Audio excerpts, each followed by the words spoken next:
Welcome to Voices from the Abyss. If you're listening tonight, you're not alone. Beneath every stretch of open water, there are depths we've never seen and things we've never discovered. Tonight's story begins in complete darkness, miles below the surface, where something ancient is still moving.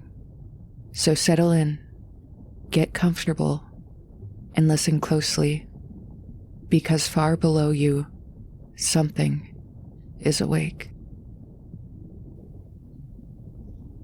Most ghost stories are about the dead refusing to let go. This one is about a woman who couldn't let go of a death that wasn't hers. Jamie Calloway has spent her life obsessed with one disaster. She built a career studying it, wrote books about it, followed its history across oceans and decades. When she boards a research vessel bound for the North Atlantic, she expects to find answers. Instead, she begins remembering things she should never have known. The smell of coal smoke, the sound of a ship dying, and a night that ended more than a century ago. Or maybe it didn't. This is The Weight of Cold Water. Jamie Calloway had a theory about ghosts. Not the Hollywood kind, white sheets and rattling chains. Real ghosts. Real ghosts, she believed, were just memories with nowhere to go. Impressions left in water and wood and salt air, replaying on a loop, waiting for someone to receive them. She'd built a career on that theory. 3 books, 2 documentaries, 1 mildly viral TED Talk, in which she'd worn mismatched socks on purpose to see if her presentation was more captivating than polka dots and stripes. It was. She studied maritime disasters the way other historians studied wars. Not the politics of them, but the feeling. The last ordinary moments before everything changed. The La Mer was a small research vessel, comfortable without being luxurious, chartered for a 2-week passage that would cross the North Atlantic on a route Jamie had specifically requested. The crew consisted of Captain Jean-Luc, 2 deckhands, whose names she kept mixing up, and a cook who communicated primarily through soup. They were professional and pleasant, and about as memorable as a beige wall. Which was fine. She wasn't here for company. She was here for the coordinates. The first vision hit her on the 3rd day out. She was in her cabin, laptop open, research notes spreading across every horizontal surface like a paper infection, when the temperature dropped. The cabin didn't change. The port window showing the same gray Atlantic chop, everything exactly where she'd left it. But she could see her breath. Then the smell hit her. Coal smoke and salt water, and something familiar underneath. Something floral, like a woman's perfume from 100 years ago. And then the walls went thin.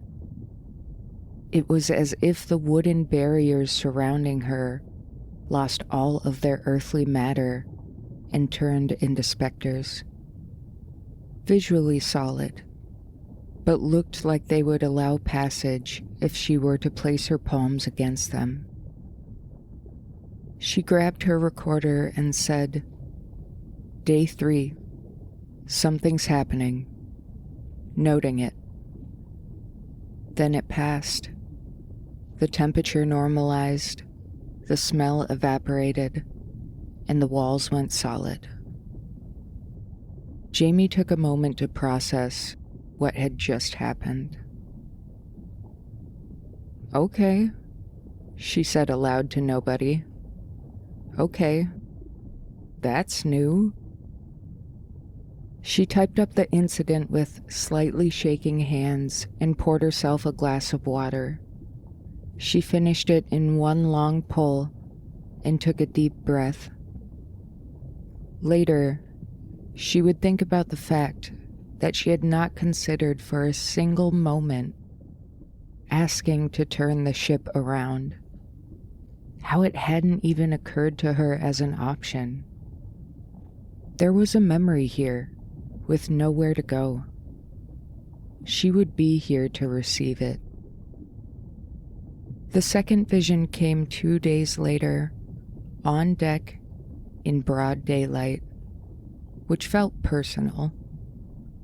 One moment, she was watching a distant tanker on the horizon, coffee going cold in her hand, composing an opening paragraph in her head. The next, she was somewhere else entirely. The cold was different. Not the North Atlantic cold she'd been living in for days. Something that had never known warmth. She was in a corridor, narrow, walls curving wrong. The light came from fixtures she'd recognized from photographs. She'd looked at so many photographs. And the floor tilted, just slightly, just enough to make her body compensate without her permission. Her weight shifting, her knees bending. The ship was listing. She could hear it. The sound carrying wrong through metal. The groan of the hull. Water rushing somewhere below. And underneath all of it, a low, constant sound that she realized after a moment wasn't structural. It was human. Hundreds of voices blurred together into a single animal sound of pure terror. A woman ran past her, full Edwardian dress, hair half unpinned, one shoe on. She ran like she knew exactly where she was going, even though her face said she had no idea. Pure instinct in a silk skirt. A few feet behind her, a man was crawling. His leg was bent at a place a leg should not bend. And he was moving anyway, dragging himself forward on both hands and one knee, his ruined leg leaving a dark smear on the tilted floor. He wasn't making any sound that Jamie could hear, not above the noise of the ship. He was just moving, because the body moves. The body insists. Jamie tried to speak and couldn't. She was there, but she wasn't. Present, but untethered. And she thought, with a clarity that frightened her, I know this place. I know this corridor. I've been in this corridor before, and I was afraid. And I ran. Then the coffee hit the deck of the La Mer, and she was back, blinking in June's sunlight, watching the ceramic mug roll toward the railing. She picked it up and headed straight to her cabin to record what she had experienced. Day 5, she said quietly to the recorder in her pocket. It's not residual. It's mine. I think it's mine. She started keeping a second notebook that night. Not for the book she was supposedly writing, just for the details she needed to get out of her head before they calcified. The sound the hull made when the iceberg hit, a vibration that filled your stomach with dread before it reached your ears. The way the chandeliers hung wrong when the list got bad, perfectly still while the room moved around them, like they were the only things left that didn't get the message for what was to come. The smell of the engine rooms before the water reached them, oil and coal and hot metal. I know that smell. I have always known that smell. And I never understood why until now. She stopped writing, read back over it. The phrase, "I have always known," sat in her chest like a stone. She'd been drawn to this disaster since she was 9 years old. Had cried at the museum exhibit, not the way children cry at sad things, but the way they cry when something hurts them personally. Had written her undergraduate thesis on survivor testimony. Had spent 15 years telling herself it was a professional fascination. "Hey, Calloway," she said to herself in the voice she used when she was being her own therapist. "You want to reconsider the whole past life thing you've been calling pseudoscience for a decade?" She closed the notebook. "Yeah, maybe later." The visions got worse as they got closer to the coordinates. Not longer, sharper, more encompassing. She'd be eating dinner and smell the coal smoke and grip the table until it passed.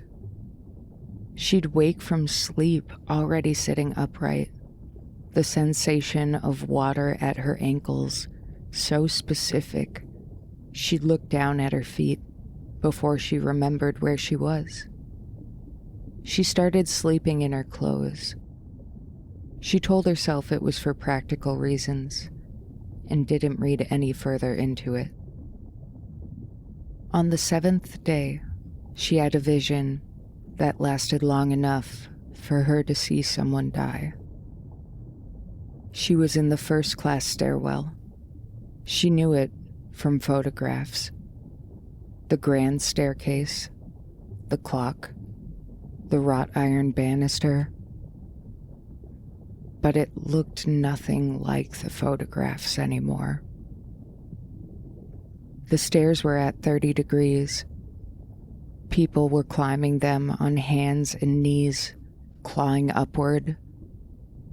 And the ship gave a long, shuddering groan and lurched another 5 degrees in under a second.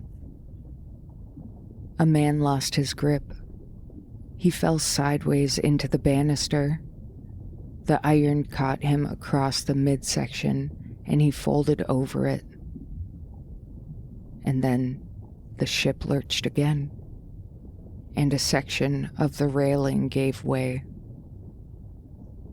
He went through it.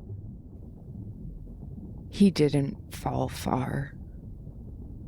What was below the railing was an iron support post, ornate, 6 inches across and he landed on it. The post entered his body just below the ribs on the right side. He didn't scream.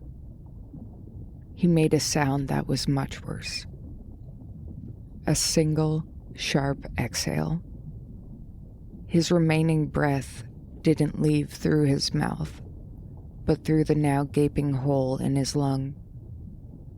And then he was very still, pinned there, while the ship continued to tilt beneath him, and the people around him continued to climb. Because what else could they do? What else was there to do? Jamie had seen many photographs of the Titanic. She had read every survivor account. Nothing had prepared her for the sound or for the stillness of him afterward.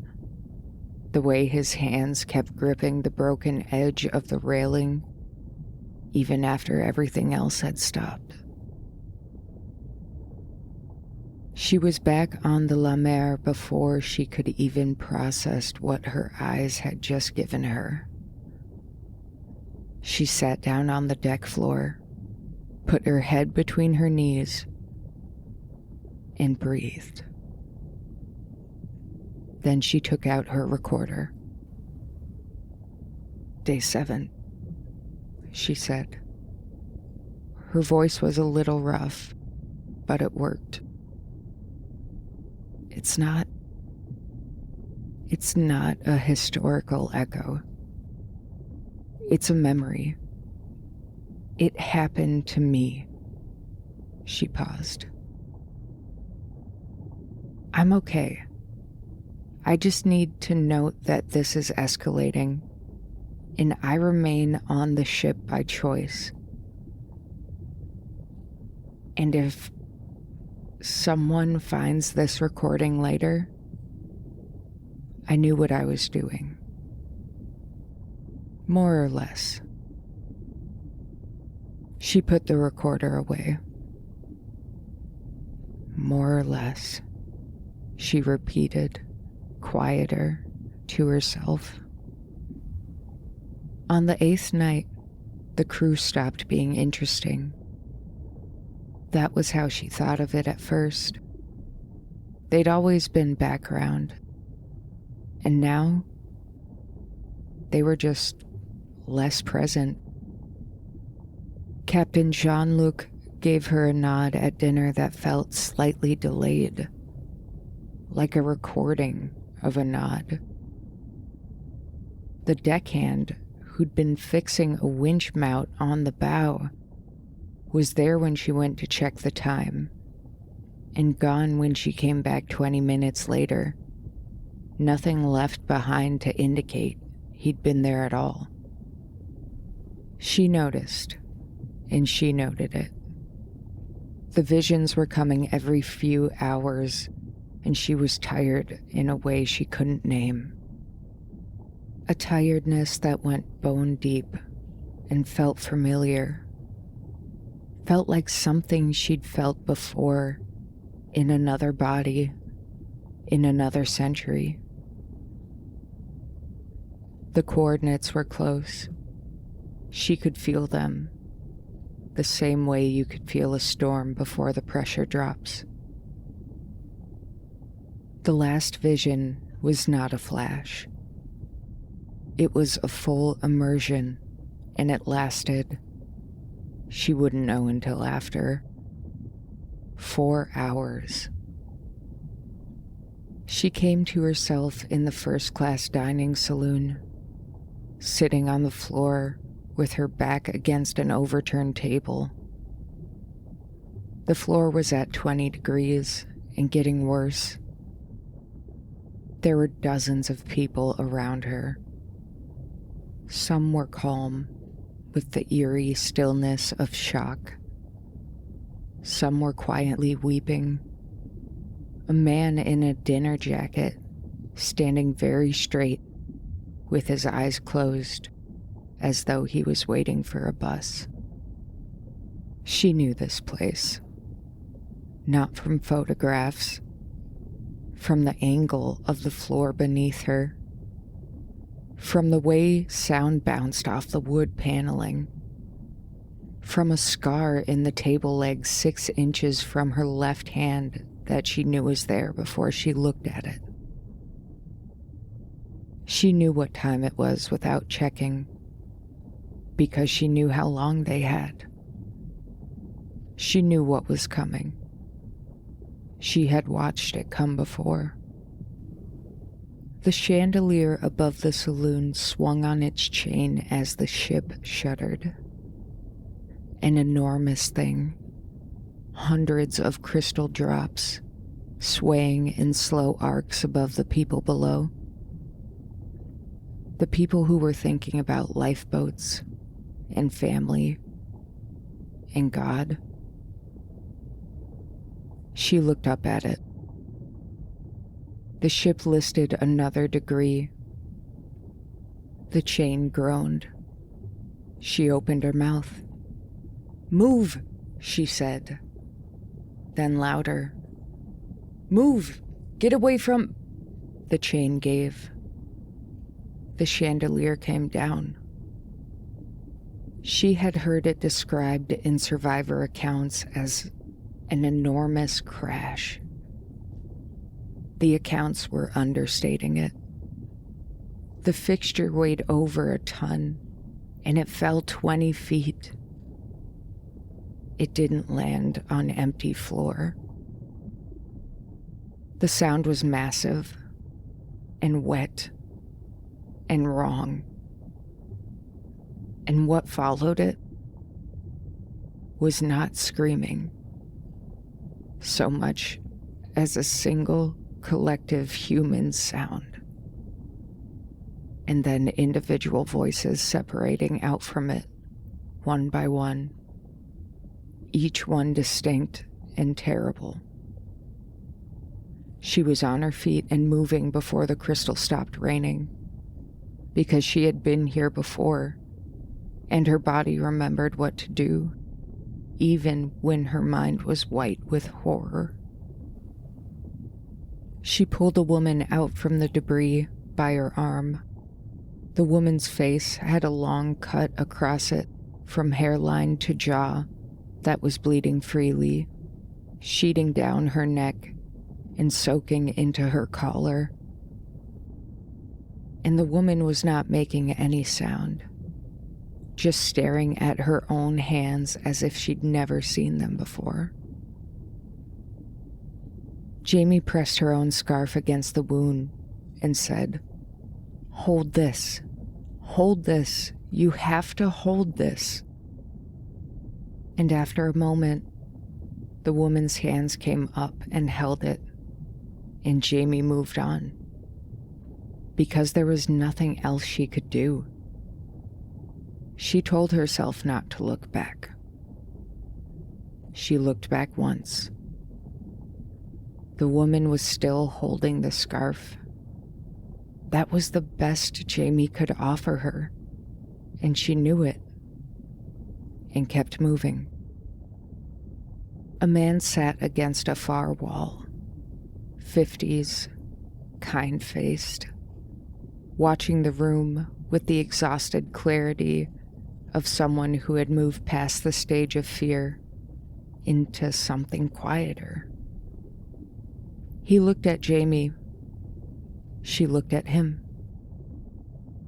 "You should be in a lifeboat," he said. "I know. Why aren't you?" The honest answer was something she'd been circling for 8 days. "Because I was here before. Because I didn't go then either. Because something in me has been trying to finish this for 100 years. But the honest answer was also, she realized, no longer true. She didn't want to finish it. She wanted to survive it. For the first time in 8 days, sitting in the ruin of the saloon with crystal in her hair and someone else's blood on her hands. She wanted very badly to be alive. I'm working on it, she said. He nodded, like that was a reasonable answer. The ship lurched. The angle increased all at once, the floor becoming a ramp in under 2 seconds. An unsecured furniture crossed the room. A grand piano that had been resting against the far wall began to slide. It moved slowly at first, and then it picked up speed.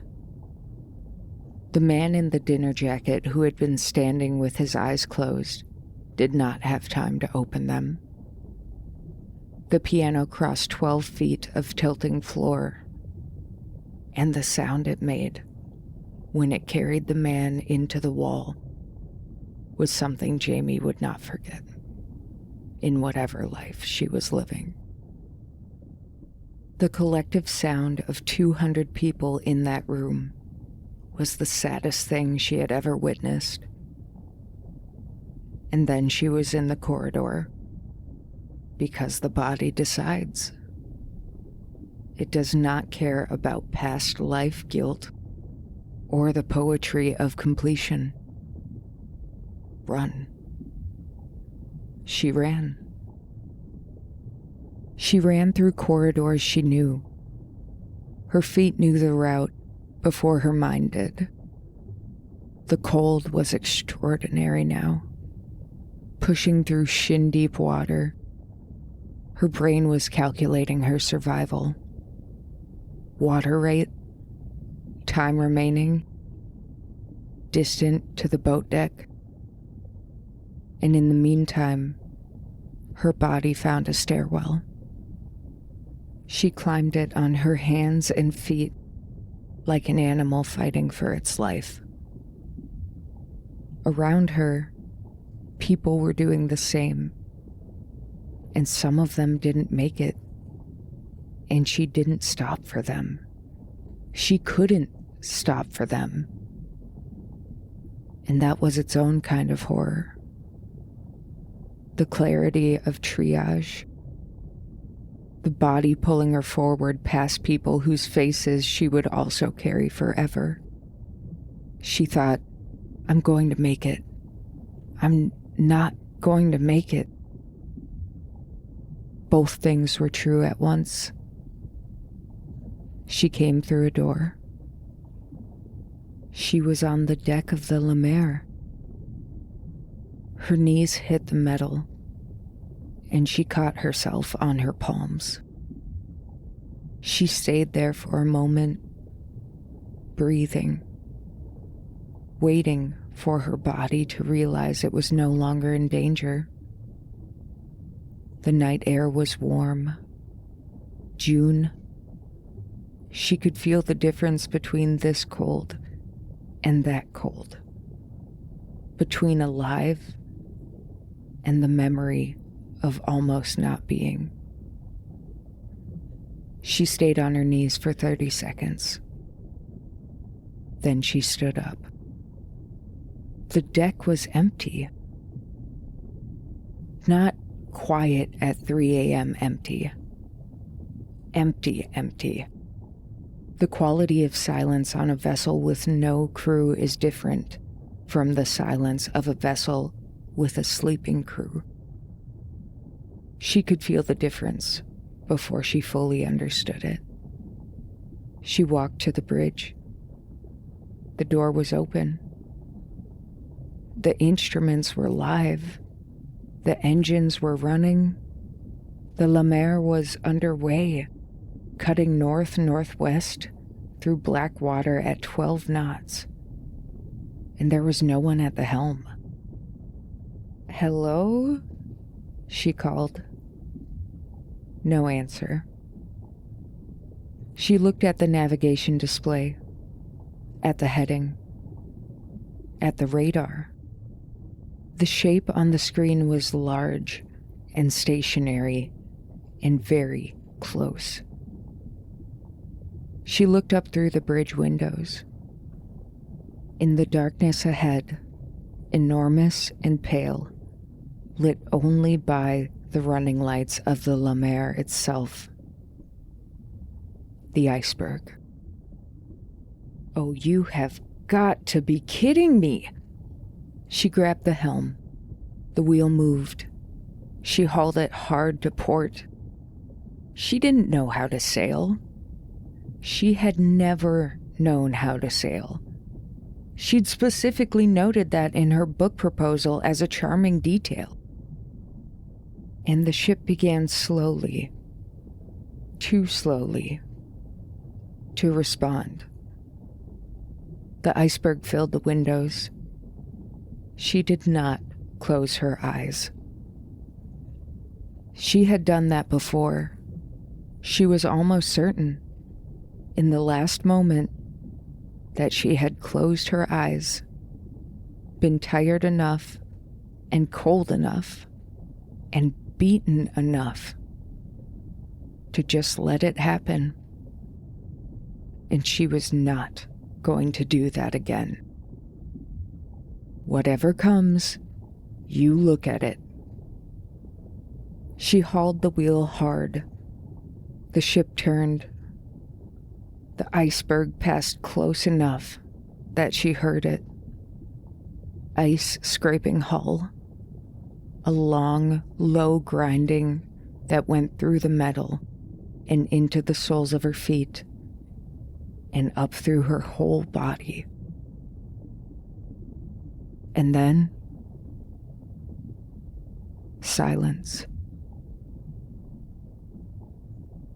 It was behind her, sliding into the dark, and the La Mer was shaking, but still whole and still moving.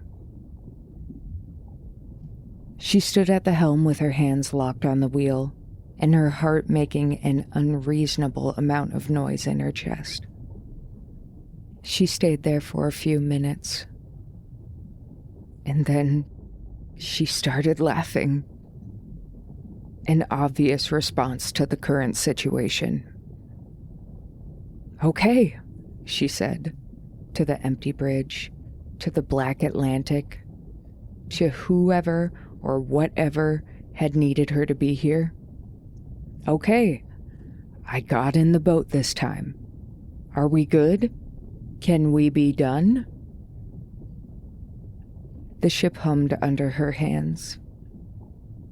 She stayed at the helm until dawn, when Captain Jean-Luc appeared in the doorway with 2 cups of coffee and an expression that suggested he had absolutely no memory of the previous 4 hours and was not going to be told about them. Jamie took the coffee. "Rough night?" he asked. "Little bit," she said. No other words needed to be spoken.